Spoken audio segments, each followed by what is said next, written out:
Hello, everyone. We are back with technology, and my friend Keith Teare, the editor of That Was the Week, the tech newsletter where he aggregates all the content. Last week, we talked about whether or not we asked whether Silicon Valley has an AI bubble problem. That was the title of Keith's newsletter from last week. Is there an AI bubble? I answered duh, which of course is a yes. I think there is a massive bubble.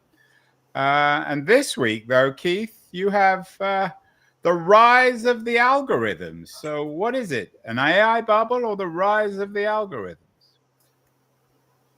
They're not really in contradiction, although I'd love to get inside your head and understand how you thought they were.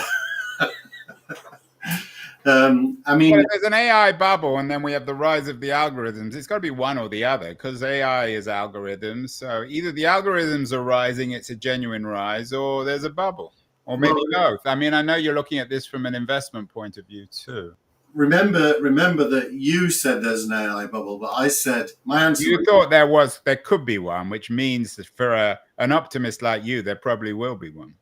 well, actually, I said yes and no. And on the yes side, I said there is one, but it's a good thing.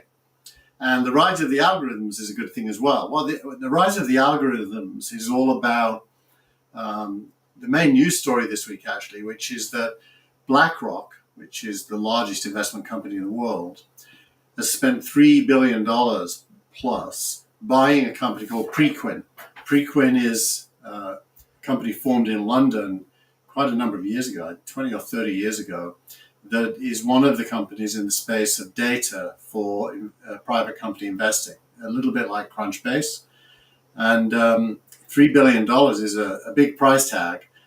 And the CEO of BlackRock announcing why they're buying Preqin said that they believe that there's going to be a trend towards, in quotes, indexing private markets. And of course, that made my ears prick up because my company, Signal Rank, indexes private markets, specifically Series B round venture-backed companies. So I decided that, if BlackRock, which by the way, in its previous history bought Barclays Global Capital, which owned the iShares brand of public market funds, which are also indexes. BlackRock is the world's leading indexing company. If they believe it's true, then all those people who've been saying to me for the last couple of years, Keith, what you're doing doesn't make sense, now have to eat humble pie. So that's So that's the private market indexes are coming, although your logic is based on one acquisition, right? no more than that. It's also based on the thing we've discussed on previous shows, which is Destiny's Tech 100 index, having listed on the New York Stock Exchange and doing very well, trading at 4 times the underlying asset value, which indicates that investors like private company indexes. That was the second thing. So when explain, because not everyone is as sophisticated as you, Keith. What is a private market index? What does that mean? Yeah, it's a good question, Andrew, because there's a lot of subtlety here. The first thing is to acknowledge that private markets typically are not indexed. What does that mean? It means that private markets are where venture capital and private equity plays, and typically you have firms picking single companies to back. And an index is the opposite of that. An index is when you buy all the companies in a space to create, to, if you will, capture the average performance of the entire asset class. So, the S&P 500 would be the one most people would be familiar with. It's 500 companies. When you buy the S&P 500 index, you get a little piece of each of those 500 companies weighted by the companies. And in private markets, that hasn't existed. The reason it hasn't existed is nobody can invest in every venture-backed company in an asset class. For example, every seed company or every A-round company or every B-round company. So up until now, indexing has not really been possible. With the rise of algorithms, it's now possible at least to claim that you can pick a subset of the companies that will outperform the average, and that subset takes on the form of an index. You invest in every company in the subset picked by the algorithm. So there's a great article this week by Jared from Rebel Fund. He picks Y Combinator companies, and he shows the stats to show that the algorithms he uses to do that outperform the average Y Combinator company. Now, he is not indexing in the sense that he's not going to list publicly and let you and me buy shares, but he kind of is indexing when it comes to using algorithms to select a subset that will outperform the average. Okay, so I get your point, but coming back to the bubble issue, the rise of the algorithms you're describing in this week's newsletter, the private market indexes, is just, in a sense, is the froth on the AI bubble. It's not proof that there is or there isn't an AI bubble. Is that fair? Yeah, it doesn't really address that narrative at all, because I will argue that BlackRock's $3 billion, it's buying a company with revenue, and Preqin is not an AI company, but BlackRock is an AI company, and it will plan to use that data to enhance its AI selection process and build indexes from it. So it's fairly complex. I don't think it directly addresses the bubble question, but that's a big check. So you could say that tangentially, at least, it does. SignalRank, by contrast, we find it super hard to raise money because the world doesn't yet understand how powerful indexing is, how powerful the algorithms are. So we struggle. I think we're going to struggle less in the aftermath of the last few weeks, but it's certainly early in the adoption curve of this idea of private market indexes driven by AI, and therefore no bubble there, at least not yet. Well, let's go back to the bubble issue. A lot of the articles this week that you linked to me at least, and maybe I'm a natural pessimist, but to me at least, prove or certainly convince me more and more that we are living in an AI bubble. You quote Om Malik. He's one of your favorite writers. He talks about the future, appropriate enough, of writing, how AI will shape or reshape our tools. And he's touting a product called pseudowrite.com. And I tried it out, and it was so bad that it was almost absurd. Now, yeah, maybe my reaction is anecdotal, but how many of these companies, Keith, are just raising money because they claim to be AI companies? So in the writing space, it's companies like PseudoWrite. Maybe they're better than my experience was, but I tried them out, and it just seemed to be so bad, so much worse than what I myself could write. Yeah. So I'd separate a few things out. I mean, firstly, Om. I don't think Om is especially touting those two apps. Lex as well is one he mentioned. I think he's just using examples. And more important in what he said is this concept of building AI tools into writing tools. He wrote the piece because you'll remember WordPress. I certainly do. The founder of WordPress passed away last week. Yeah. That triggered him to write the piece. I agree with you. The tools he mentions are not very good. Do you use Grammarly? I use Grammarly. No. Well, so Grammarly is it's a word and sentence checker, a meaning checker. It's got a thesaurus. It's very good. It's nowhere near as good as OpenAI or Claude. If I copy and paste stuff into OpenAI or Claude, it will do a better job than Grammarly. Now, OpenAI and Claude are not yet built into any word processor. If they were, I think I'd be interested to see what would happen. I think something good would happen, as long as you were writing and it was helping, and you weren't kind of trying to delegate your writing to an AI, because I don't think the AIs are good enough yet to do writing better than humans. I mean, they're so far away. One of the other articles you linked to this week is another one about boom times, or the bubble, from Spyglass, lowering the boom on the new boom times. And it talks about how much money is flowing. How much of the current stock market boom, Keith, is being driven by AI optimism? Well, I think the NASDAQ is being driven a lot by NVIDIA, Microsoft, Google in particular. And it's more than a lot. What numbers are we talking about? I mean, if you took NVIDIA, Google, and Microsoft out of the NASDAQ, or indeed the broader economy, you wouldn't have a crash, but you would certainly have a severe recession. Well, you wouldn't have a rising index. You know, the NASDAQ Composite is an index, and 7 companies drive most. So you'd have a sharp correction on Wall Street. Well, you actually have had one. It's just disguised by those companies having gone in the opposite direction. Most companies have lost value in the last couple of years. So the same with the S&P 500. Apple is a huge part of that, for example. So I do think the index is, and that's, by the way, the beauty of an index. Lots of companies can be losing, but the index still gains if it's led by winners. So, it seems to me that... Yeah, but your obsession with indexing is just a reflection of signal rank. What about for the rest of us? I think my particular obsession may well be, but the general obsession with indexing is driven by the fact that it works. Yeah, but it doesn't work. Indexing didn't work during the Wall Street crash. I mean, the economy has to be underpinned by something real, with or without indexing, with or without algorithmic indexing.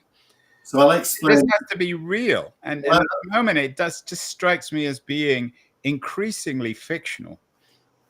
Well, I think that's because you don't pay attention. I mean, if you look at the GDP growth in the US, it's very healthy. So there is something real underneath. That's a fair point. I accept that. But coming back to how much of the GDP growth in the US is being driven by AI? Well, do you think Tesla is AI? Well, Tesla's a strange company. Well, it's a part of the GDP. It's the biggest car sales in the world, and it's American. So I do think that the answer is yes. AI is on the production lines. AI is in customer outreach, reducing costs. I think AI is very early, by the way. I mean, one wouldn't want to overstate the impact yet. I think the future impact is a lot bigger than the current. But yeah, AI is there. And you also have to don't separate the idea of an index from a company. An index is made up of companies, and companies have to have profits. And if they don't have profits and aren't growing, their stock price won't go up, and so the index won't go up either. So you can trace a line from an index to, lithium being mined. It is real underneath. And there's no way an index can outperform real. I agree with you on that. You're entirely right. But the world economy only really grows when 2 things happen. One is productivity goes up, and 2, consumption doesn't fall. And it seems to me right now productivity is going up and consumption is not falling, at least in the States. There are some parts of the world where it is. I think there are some dangers. The biggest danger isn't AI. The biggest danger is aging, and whether the declining working population can be compensated for by automation, which I think it. Yeah, and you had one interesting piece in this week's newsletter from the CTO of OpenAI, acknowledging that creative jobs can be harmed by AI. Although, again, given how bad a product like Sudowrite is, I'm not actually sure that's true. Yeah, I wouldn't judge AI by Sudowrite. I would probably judge it. Look, I don't want to be old. I know a lot about AI, and I know enough to know that it isn't finished yet, and that sometimes it's disappointing. But it's not just. Let's leave we pummeled, or I pummeled Sudowrite, probably unfairly. But there are lots of other companies. You have a link this week, Keith, to an Engadget piece about now you can get AI Judy Garland or James Dean to read you the news through 11 Labs, which actually isn't a bad product, much better than Sudowrite. But I'm wondering, is there really a business model? Are people really going to pay to get AI Judy Garland or James Dean or whoever to read you the news? It just seems it's like we're back in the 90s and there are all these people desperate for a business model using technology to chase it. I must admit, I smiled at that one. It made me think that. I mean, you listed these. It's not like I'm making this stuff up. These are part of the newsletter this week. Yeah. I put it in because it made me smile. It made me think that the product manager at 11 Labs, which by the way is a great company technology-wise. Aren't you? You've invested in them at? No, we haven't. They would have qualified for the single rank index, but we didn't invest because we didn't get access to it. But I was going to say, he must, or she must be my age, because why would you choose Julie Garden? I mean, even older than me, actually. Julie Garland, not Julie Garden, Keith. Why would you choose Julie Garland and James Dean, which most young people who might want to have a book read to them have never heard of? I think it should be P. Diddy and, Tracy Ullman. Whether it's P. Diddy or Tracy Ullman or Judy Garland or James Dean or Marlon Brando, is there really a market for these sorts of things? People are going to pay for this? I mean, it's all fun, and it was always fun in the 90s. We both did startups back then. Yeah. All sorts of creative ideas were thrown out. Very few of them actually made money. There wasn't really much of a business model for most of them. Yeah, I think I use 11 Labs. I've done my own voice on it. You pay for 11 Labs? No, and I've used it. So I could give it this week's editorial, and it will give me back the spoken version in my own voice. How good is it? It's really good. It can do a Yorkshire. So I could do a that was the week with an 11 Labs Keith Tier. Yeah, if you copy and paste text, it will, and I give you access to my voice because I own my own voice. But if I give you access to my voice, yeah, you could write something and have me speak it. It's only audio though, no video. So what we really get to, we'll get to it later in the show, but it's starting to be the case that you can do the same with video and voices. And you've probably seen some of those online. Right, and I keep on saying basically the same thing, but your startup of the week is a company called Runway, which apparently, according to some online media, is in talks with General Atlantic for a $4 billion valuation fundraise. So having seen that, I think I may have even emailed you the link in the first place. So I signed up for Runway. And again, maybe not be quite as bad as Sudowrite, but it's not that impressive. What did you do with it, just out of interest? I looked at their front page video, which supposedly is their strength. I didn't use it at all. And it was just this music and lots of weird video that didn't strike me as being particularly original or worthy of payment. I asked it to make me a scene of people serenading on the Scarborough seafront. That's the town I was born in. And I didn't give it a picture of Scarborough, and it produced its own video with some weird hybrid Scarborough. Yeah, and but it was good enough that I recognized that it was Scarborough, and it wasn't that bad. I mean, well, not that bad, but yet General Atlantic is believes it's a $4 billion company. I did play around with it on our street in San Francisco. It's a narrow street. A bus got stuck last weekend, so we took some photos. And I put the photo into Runway and said, make me a video showing what happened and explaining that it was the driver who screwed up because the bus took the wrong turn, shouldn't have been on our street in the first place. And the video was just an utter mess. It didn't understand what I was asking, and the product was worthless. Well, less than worthless. Well, so I think just one detail. The article I pointed to talks about a new version. I'm not sure that new version is yet available on their website. We've all heard of new. There's always a new version. I'm sure your company has a new version as well. The demos in the piece accompanying the new version claim that it's better than Sora. Sora is already very good, although it only produces 1-minute videos. I don't know how long these ones are. Sora is an OpenAI product, is it? Yeah. Yes, but if you ask the question, why would a sophisticated shop like General Atlantic, which is a super intelligent investor, why would they do this? Then you've got to let's start by assuming that they're not stupid. So, which they may well be stupid, but I'm going to guess they're not. Well, they weren't any less stupid in the 90s when it may not have been General Atlantic, but when lots of highly credible VCs poured ridiculous amounts of money into crappy startups. But they made 1,000 times more money than they put in. They did, but everybody else lost, really. Well, who's everybody else? There's only venture capitalists and startups. There's no one else.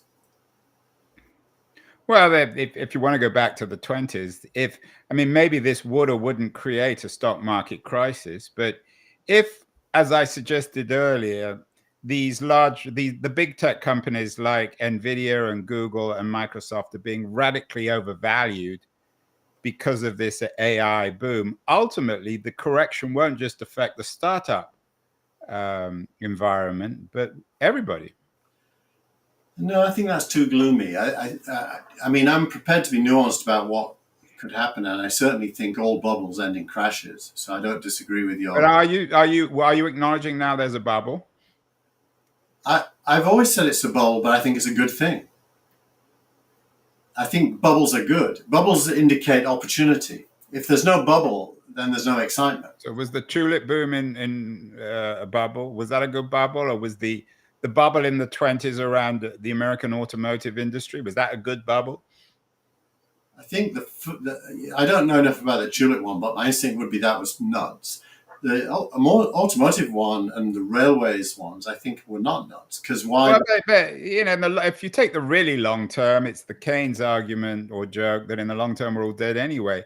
But the automotive one, Keith, sure, in the long run, probably you got the roads and the railways. And railway, but leaving aside the railways, let's say the roads, the automotive bubble in the 20s, which resulted in the Great Crash. I'm not saying that the 2020s are the same, but there are some ominous, eerie similarities. So the car industry was good, and ultimately, car technology radically revolutionized everything about America. But we still had to go through the Great Depression. Yeah, but I don't think it's not intellectually honest to focus on a crash unless you draw the whole graph before and after. And if you look at the stock market over any period of time, really, it only goes up. So yes, it goes up like this, and when it goes down, it's a crash. And we recently have seen 3 of them, right? You and I lived through the internet bubble. We lived through 2008, and there's one happening now. So, yes, there are crashes, but those crashes are crashes in the context of human progress. That's a tautology. But coming back to the current situation, it's not equivalent to the 20s because there's many more protections against a stock market crash.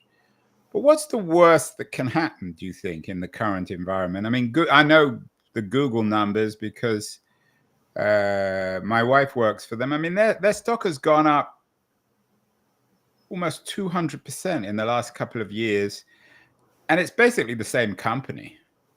Well, no, the revenues have been going up as well. I don't know if the revenues are going up 200%, and they shouldn't. Or Microsoft's the same. I mean, Microsoft's gone up even more sharply.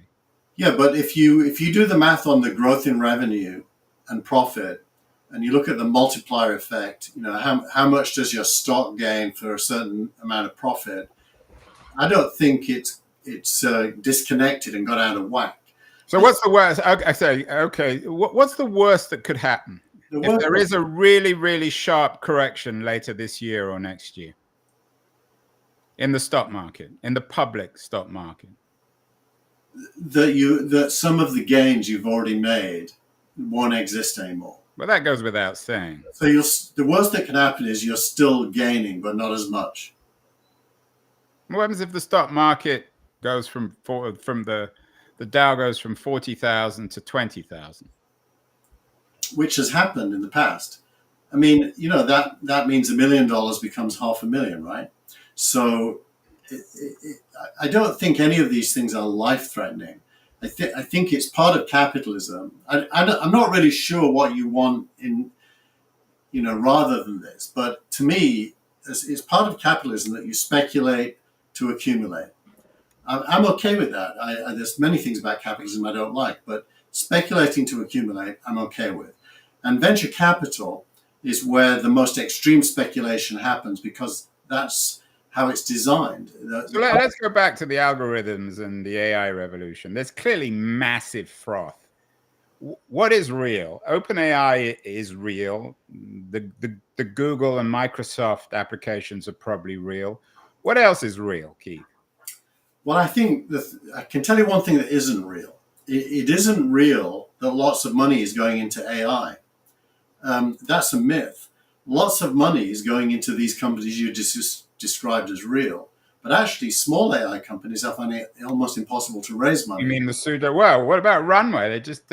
We just have that's why they're their startup. Your startup of the week. They just got a $4 billion valuation. God knows what their revenue is. Well, remember the keyword there is in talks with. It hasn't happened. Yeah, but then why put it in the newsletter if it's not a real piece? I mean, what kind of revenue would a company like Runway have? No one's paying for this. Actually, the reason I put it in the newsletter is because of the quality of the videos it produced, not the valuation. But what kind of revenue do you think Runway would have? I mean, you're an experienced investor. What would be your guess? I would guess still quite low. Certainly under 100 million a year. Probably around 10 million a year. So for a company that 10 million, even entering talks with a VC for a $4 billion valuation is slightly absurd, isn't it? I think that just means you don't know how venture capital works, Andrew. You probably could never be a venture capitalist because no one's going to trust me with their money. I wouldn't trust myself with my own money, let alone other people's money. But leaving that aside, but it's really about risk and reward. It's what bet are you prepared to place on the likelihood that this thing will become 1,000 times more valuable than it is today. And General Atlantic have a lot of money, so they can take a big risk. That 4 billion valuation, probably they're putting in 100 million, and they manage several tens of billions. So it's a smallish bet for them. And if it turns out that that 4 billion becomes worth 40 billion or even 400 billion, which is not too idealistic these days, then that will have proven to be a great bet. Would you make that investment though in Runway? If I had General Atlantic's capital, I might. The valuation is an irrelevant data point in an early stage company. The only real data point is what will be the future value and how fast will it get there. So you don't really care about the short-term valuation as long as you believe it's going to go up and go up fast. Well, let me revise the question. Coming back to these, what I think at least, very unimpressive AI companies like SudoRight, maybe Runway, maybe 11 Labs. Is it conceivable that this whole AI economy won't take off? Is it conceivable that even the OpenAI CTO is wrong and that none of this is really going to make any difference? And in 20 years, you're still going to have writers and filmmakers and musicians basically using similar tools that they're using today? Yeah. I find that hard to believe just because I use this stuff every day, and there's enough that is very valuable that I don't believe that can ever go away now. It's like once you've seen it, it can't go away. And a lot of money is flowing to those good things. Now, if you ask me another question, which is it going to be like the rest of venture capital in that 90% of these investments will fail? The answer is yes, absolutely. That's guaranteed. That's the whole point of indexing. 90% of these investments will fail, but the 10% that don't will carry the whole thing up so that the total amount of money made will be vastly bigger than the total amount of money. Is that true of our show too? 90% of what we say is a waste of time, but how are we going to know the 10%? That's not up to us to know, is it? That's for others to decide. Well, finally, Keith, you've done a good job defending venture capitalism. The X of the week, I think, touches on it as well. It's from Cloudflare to help preserve a safe internet for content creators, we've just launched a brand new easy button to block all AI bots. It's available for all customers, including those on our free tier, and that's TIER rather than TEARE, Keith's tier. Read our blog post for more details. Does that show, Keith? I mean, maybe Cloudflare is doing all right. Does that show it's like back to the gold rush of the 19th century? The only people really making money here are in the 19th century, it was Levi's selling the miners their clothing and picks. These days, it's companies like Cloudflare and probably NVIDIA. Yeah, I mean, Cloudflare is a great example of some of the things we've been talking about. Cloudflare today is valued at $30 billion. $30 billion. Its annual revenue is $1 billion. 1.3. So it's valued at 30 times its revenue.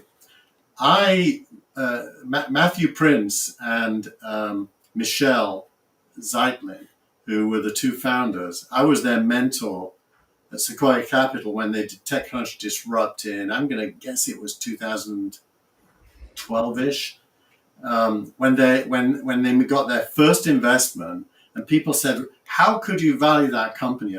Did you invest? I did invest, actually. Yeah, I did. They eventually IPO'd. Now they're worth $30 billion. And what they do is they run your network and they protect it from all kinds of bad stuff. So this is, and they weren't very well understood because in those days, people didn't really understood how networks worked. So they were very technical and it was hard to get people to understand them. But now they're huge. Now, what they've done is they've added blocking bots from using your site for AI training. And it's part of then services they offer if you use them. And by the way, it's free for small companies. So New York Times, I know they've got a lawsuit with OpenAI claiming they're stealing their content. If New York Times used Cloudflare software, then the OpenAI crawlers couldn't access their data. Is that right? Correct. As long as they respect it. I mean, respect it? Well, it's a set of rules. They're standardized.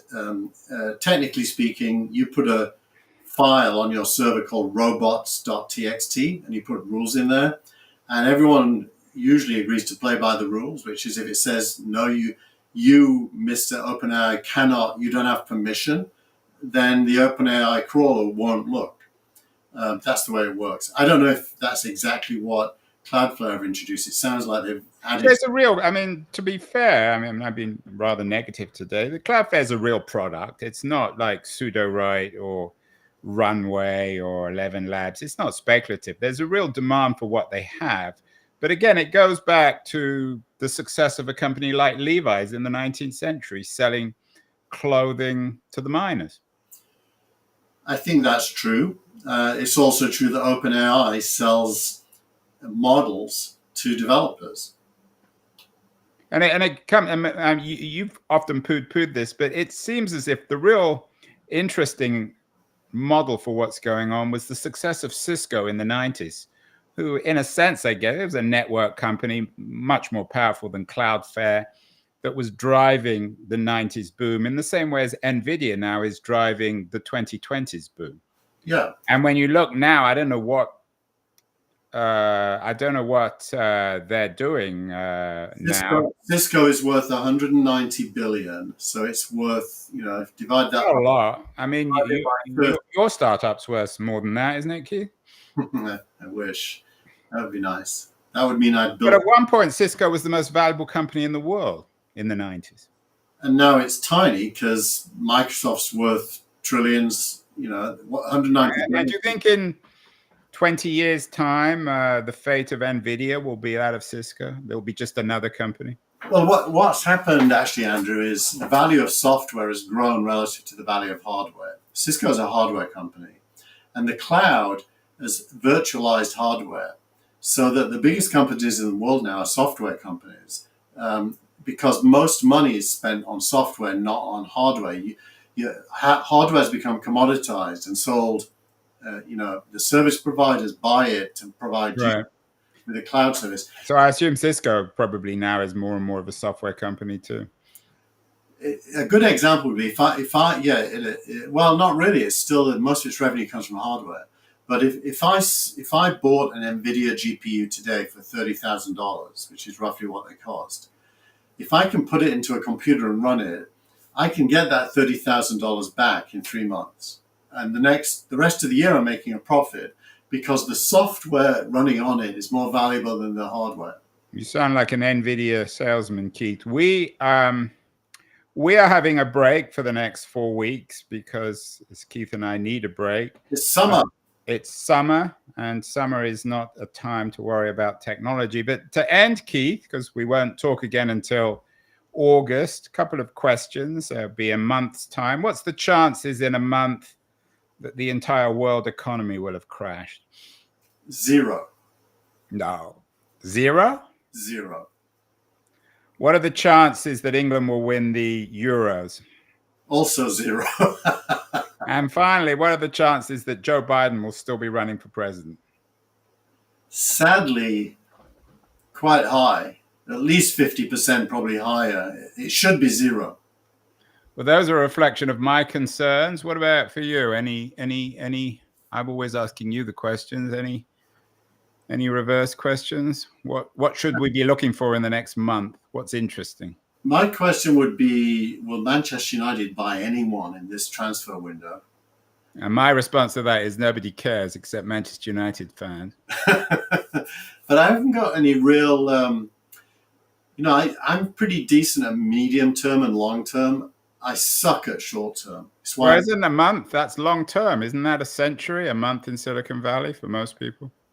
I think maybe not the summer because everyone goes on holiday in July. That's what I think. I think our summer break is going to map to a summer break in the news cycle. Well, that's how we'll start, Keith. In a month's time, we will address whether or not the global economy has crashed. It's not supposed to be a show about politics, but it will be interesting to see. My sense, by the way, is that Joe Biden won't be running this time next month. But we will see. Have a good break, Keith, and we will talk in August.